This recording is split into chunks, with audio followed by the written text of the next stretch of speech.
লঙ্কা premier লিগের নতুন খবর, সরাসরি চুক্তিতে দল পেয়েছেন তাসকিন আহমেদ। তাসকিন সাকিবকে এবার দেখা যাবে একই দলে। জোড়া টাইগার ভিড়িয়ে চমক ইতোমধ্যে টুর্নামেন্টে দেয়া শুরু করেছে জাফনা কিংস। আইএল টি-20তে দুইজনই খেলেছেন দুই ভিন্ন দলে, এবার পালা একসাথে খেলার।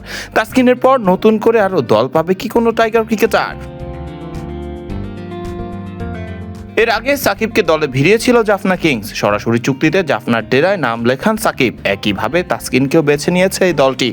তাসকিন সাকিব জুটিতে নিশ্চিতভাবেই দেশের ক্রিকেটের ভক্তদের জন্য অন্যতম পছন্দের দল হবে লঙ্কা প্রিমিয়ার লিগে জাফনা কিংস। টুর্নামেন্ট শুরু হবে চলতি বছর জুলাই মাসে, যা শেষ হবে আগস্টে। শ্রীলঙ্কার মোট 4টি ভেন্যুতে হবে এই টুর্নামেন্টের ম্যাচগুলো। এদিকে টুর্নামেন্টের প্রথম ম্যাচই হবে জাফনা কিংস এবং গলের মধ্যকার। প্রথম দিনই কি দেখা যাবে তাহলে সাকিব তাসকিন জুটিকে জয় দিয়ে টুর্নামেন্ট শুরু করতে?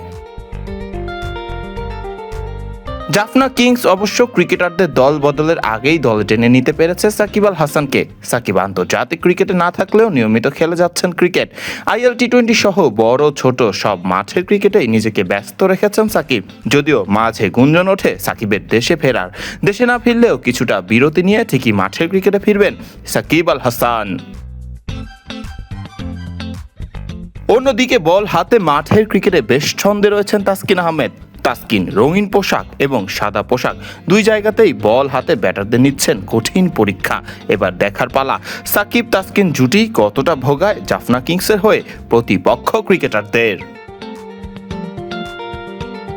ফারদিন রহমান সকাল, বিডি ক্রিক টাইম।